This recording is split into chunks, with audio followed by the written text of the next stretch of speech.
Mas ele perguntou assim: o que é mais difícil, dirigir o futebol de uma nação como o Flamengo ou dirigir o futebol de um país do futebol como o Brasil? É, é difícil, né? Qual é a diferença do teu cargo hoje na CBF? Porque nominalmente é a mesma coisa que você sempre trabalhou com clubes, né? Você é Sim. diretor executivo.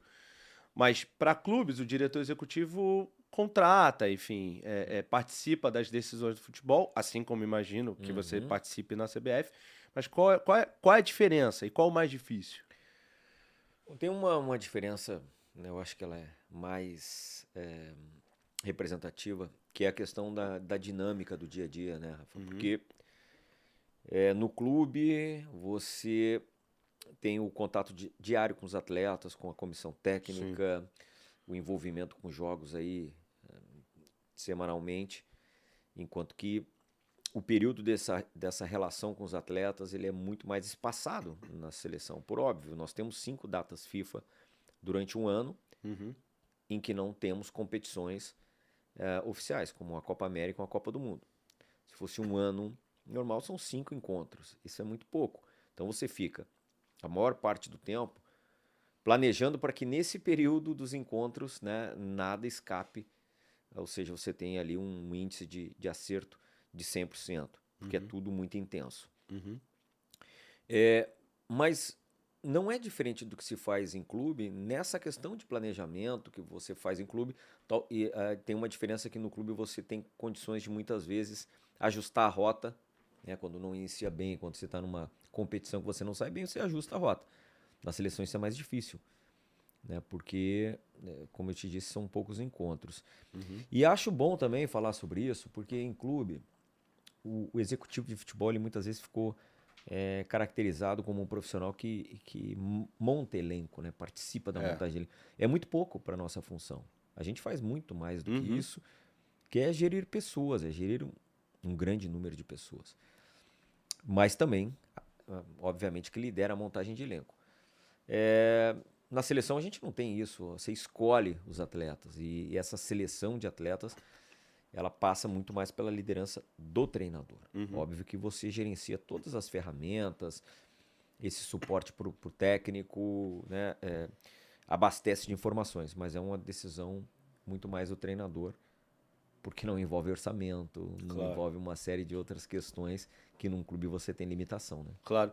Dentro da seleção, você diria que teu papel é mais ampliado ou mais limitado? Porque, né, o que seria a contratação, que eu sei que é pouco, mas é o que Aham. é quando o gestor, o diretor executivo de futebol aparece, entrega a camisa, faz aquela coisa toda. Mas eu sei que o trabalho é muito maior que isso. É, Mas dentro da seleção, você acha que isso é maior ou menor esse trabalho assim? eu acho que é diferente. Uhum, É apenas diferente. Se você for ver, por exemplo, num clube você é cobrado, você tem um olhar muito mais crítico do torcedor daquele clube, sim. né? Mesmo que seja gigante. Uhum, Já na seleção brasileira, você é avaliado, cobrado o tempo todo por toda uma nação, né? Então, assim, o nível de responsabilidade é muito maior. uhum, E penso, assim, que para mim está sendo muito interessante essa questão da CBF, da seleção, porque você acaba convivendo com outras áreas, conhecendo um pouco do trabalho, né, dos outros profissionais, das outras diretorias. sim. Isso, sem dúvida alguma, o dia que eu sair da CBF, eu vou sair muito melhor do que entrei, por ter aprendido, né, um pouco mais de como é o funcionamento, né, das competições, enfim, tem agregado muito. Mas a nível mesmo de seleção, meu envolvimento também com as seleções de base, quer dizer, tudo está debaixo do meu guarda-chuva. A Uhum. responsabilidade é gigante, como é em clube, mas como eu te disse, a diferença é que no clube você tem uma fatia da população cobrando, apoiando, às Uhum. vezes reconhecendo, às vezes não. Já na seleção brasileira é uma nação inteira, então aumenta demais a responsabilidade. Eu diria até mais do que a nação inteira, né? Porque, assim, a seleção brasileira, por exemplo, tem torcedores espalhados pelo mundo todo, né, cara? Tem Obviamente. países na África, todo mundo gosta da seleção brasileira, vê a camisa da seleção, veste.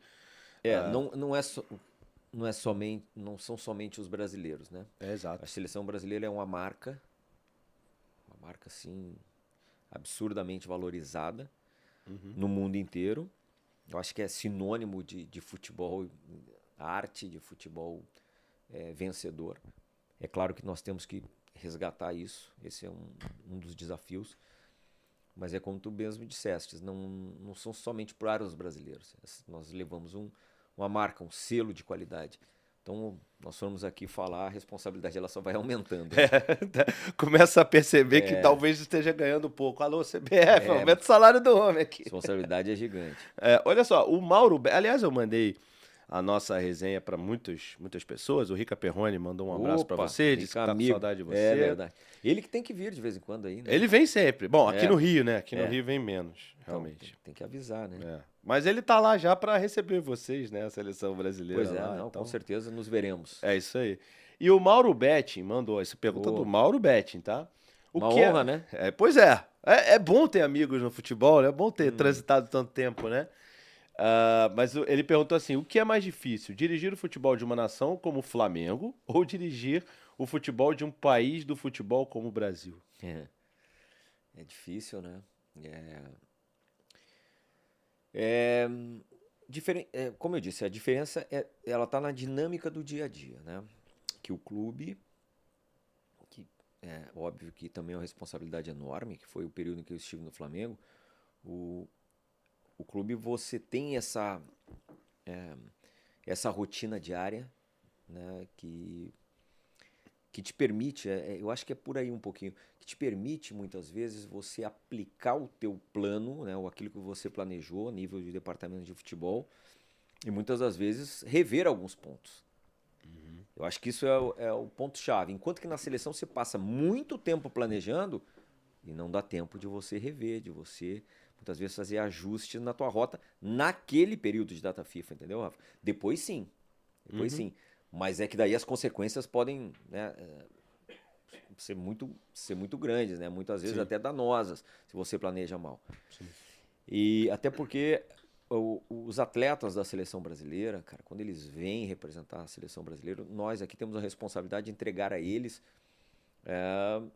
um trabalho e uma estrutura de excelência. É verdade. Onde eles estão acostumados. Né? No clube, muitas vezes eu participei, do Flamengo é um caso, né? De 2015 a 2018, então você inicia numa determinada infraestrutura física, você conviveu, e você vê aquilo tomando corpo, evoluindo, melhorando, né? Juntamente com a chegada de novos atletas. Na seleção esse tempo não existe, tudo é muito rápido, tudo é muito para ontem e num espaço muito reduzido.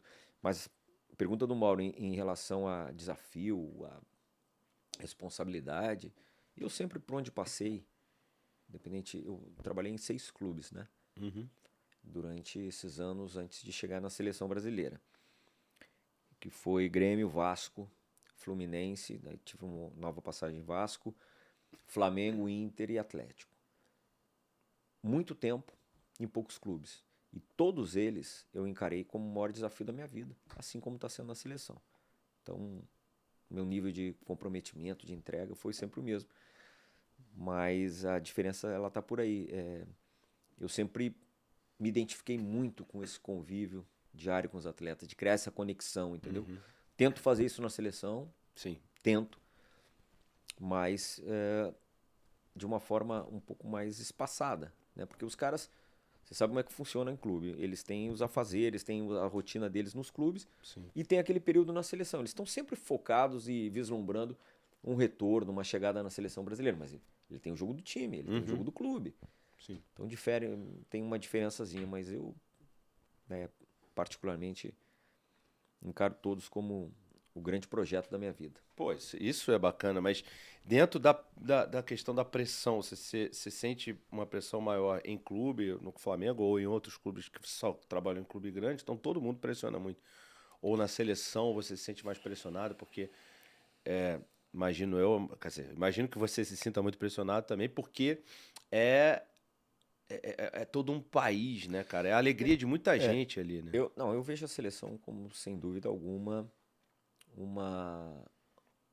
em termos não é de pressão, mas talvez de expectativa, né? Porque daí você une a expectativa de todo um país. Porque a seleção brasileira é esperança, Isso. é expectativa, certo? Isso. Então acho que mais por aí. E por mais que você tenha as eliminatórias, tenha a Copa América, sempre se fala sobre um ciclo de Copa do Mundo. É. Né? Não tem jeito. Então, assim,